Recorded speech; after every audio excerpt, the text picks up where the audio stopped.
eu estaria certo, Dani, falar que quanto mais você trabalhar a emoção durante o processo comercial, maior vai ser o teu poder de relacionamento com aquele cliente, por exemplo, no longo prazo? Falando exclusivamente no caso de B2B? Eu acredito que sim, cara. Eu acredito que quando a gente fala com as pessoas num nível mais humano, né? Quando eu falo, né, de trocar uma ideia pessoa para pessoa, né? Você não tá simplesmente fazendo perguntas sem querer saber o que está acontecendo direito, né? Tipo, só preenchendo ali o seu checklist para mandar uma proposta, né? Tá. É você investigar a fundo e mostrar que você se importa. Né? Quando aparecer alguma coisa mais delicada, você tratar isso como um assunto delicado, você dar a devida atenção à dor do cliente. Porque tem vezes que você faz pergunta ali, né? O cara te fala um monte de coisa que, poxa, né? O cara tá abrindo problemas da empresa dele para você, né? E você trata aquilo como uma coisa super normal, não dá a mínima bola, continua anotando, ó, semana que vem a proposta tá no seu e-mail, né? Coisa gelada, Leandrão. Né? Quando você, de fato, né, conversa com o cara, quer saber, se importa, mostra que você realmente quer ajudar, a partir daí a conversa começa a fluir de uma forma diferente, né? Uhum. E é por isso, cara, que a maioria dos clientes tem uma dificuldade em trocar de fornecedor. Porque as empresas prospectam num nível muito raso. Não mostram querer fazer alguma coisa de diferente, não mostra querer se importar, não investiga a necessidade mais a fundo, por que eu vou trocar? Né? Se fala muito de preço, né? Distribuição e tudo mais. Poxa, eu tenho um distribuidor, né? Eu compro dele e tal. Às vezes o cara quer usar só preço para baixar para trazer esse cliente para a carteira dele. Mas o cara que está do outro lado ali é um cara que cuida desse cara de uma forma diferente. Você não troca por 15 centavos, 3, 5% de margem, né? Tem outras coisas envolvidas, né? Poxa, o cara é brother seu, ele vai comprar de você, né? Muitas vezes, quando eu trabalhava com distribuição, né, aparecia um cara vendendo mais barato do que eu. O que o meu cliente fazia? Daniel, ó, passou um cara aqui com preço assim, assim, assado. Passa aqui para você ver a tabela de preço dele, tirar uma foto, não sei o que lá. Ele não usou isso para fazer com que eu diminua o meu preço. Pelo contrário, ele me chamou para eu ter acesso à tabela de preço de um cliente, de um concorrente, né? Então, é relacionamento que está envolvido. É muito relacionamento, né? Quando você consegue se relacionar direito com as pessoas não trocam isso por pouco dinheiro.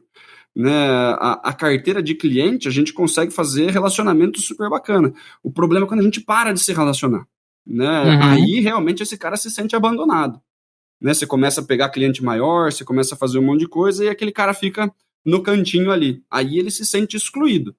Né? Uhum. Aí a chance dele sair e ir para um outro concorrente, começar a conversar com outra pessoa, né? A gente abriu isso. Né? A gente parou de se relacionar, abriu espaço para outra pessoa se relacionar com esse cara. Perfeito, cara. Perfeito.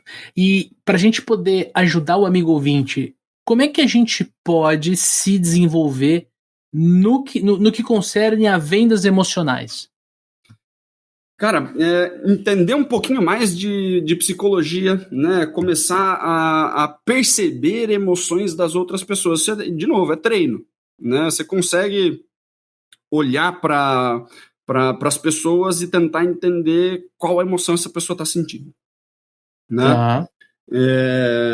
Tem seriados super legais, né? Tem aquele Lie to Me, acho que tem 3 temporadas, já foi cancelado, que é um cara especialista em microexpressão facial. Né? Uhum. Você consegue mapear um pouco dessas coisas, né? Se você começar a tentar conversar com pessoas próximas a você, pensando nisso, né? Porque o que acontece muito, né, é que a gente conversa com as pessoas sem prestar atenção nas emoções das pessoas que a gente está conversando, né?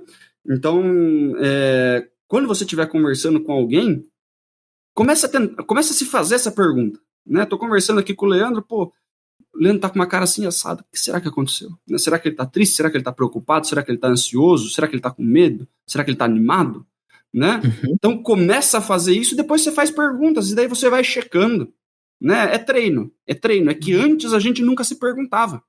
Né? E como a gente está fazendo um trabalho meio que no piloto automático, eu tenho que ligar para 20 pessoas por dia, e aí por telefone é mais difícil ainda, inclusive, porque não existe nem as microexpressões faciais por telefone, é só tonalidade, né? É você ligar um radar enquanto você está trabalhando, né? Além de anotar tudo que você tem que anotar, de roteiro, de abordagem, de levantamento de necessidade e tudo mais, você incluir no seu checklist ali, nas suas anotações, quais são as emoções que você acha que está envolvida no processo.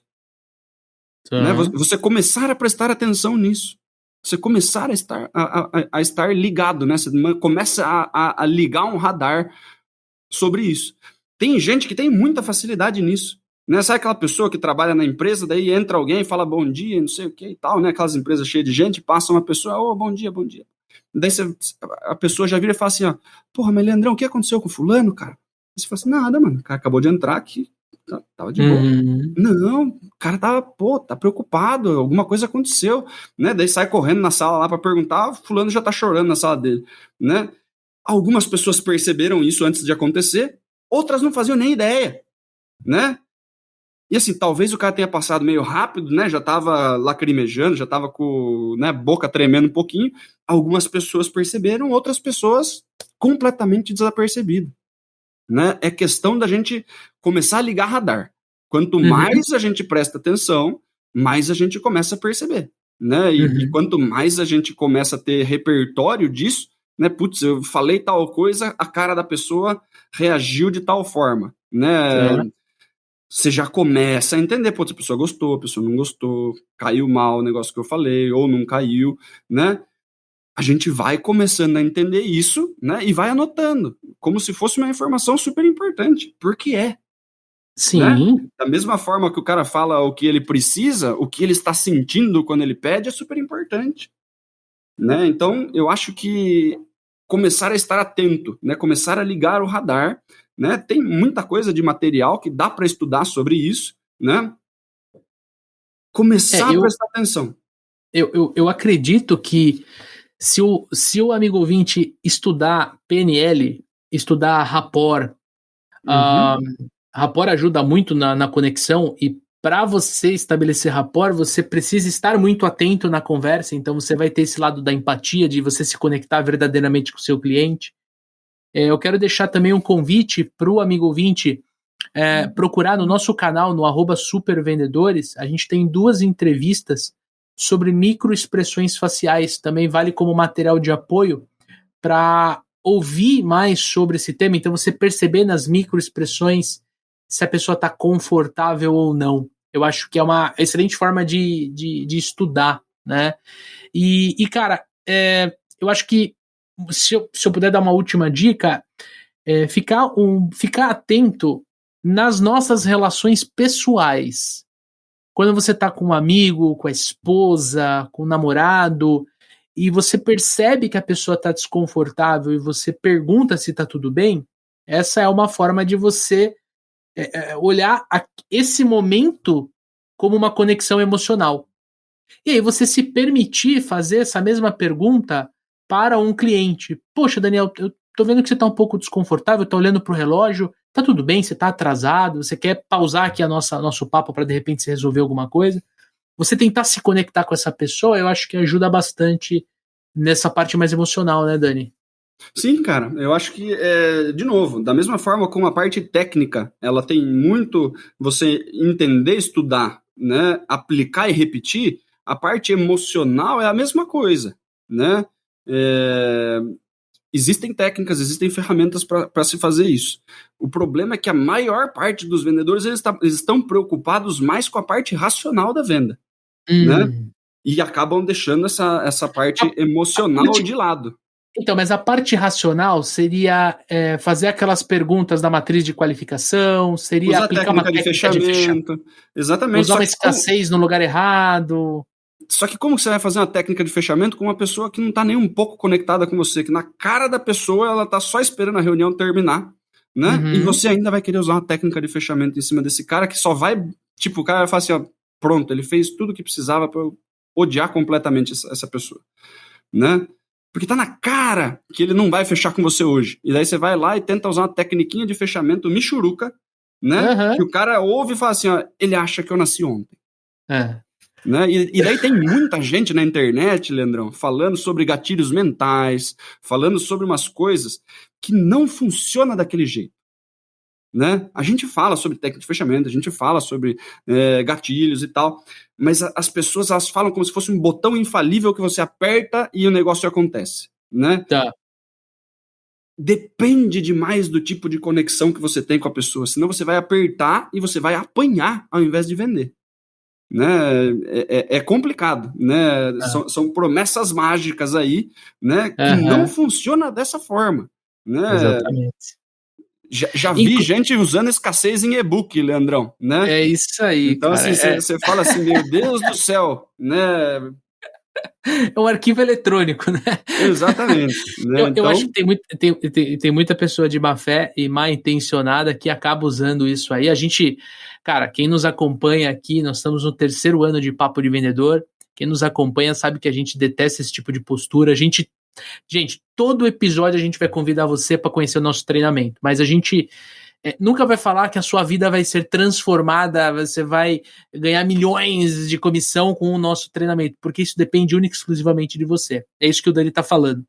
A gente é muito mais pé no chão e não quer realmente nem atrair esse público que acaba acreditando nisso, né, Dani?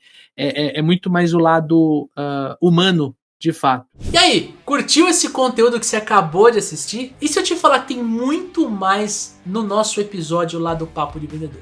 Exatamente, esse trechinho foi tirado de um episódio maior que tem um link aqui na descrição. Fica o meu convite para você ouvir no Spotify ou assistir no YouTube, porque sim, o Papo de Vendedor está oficialmente no YouTube. Tamo junto, forte abraço, boas vendas e sucesso!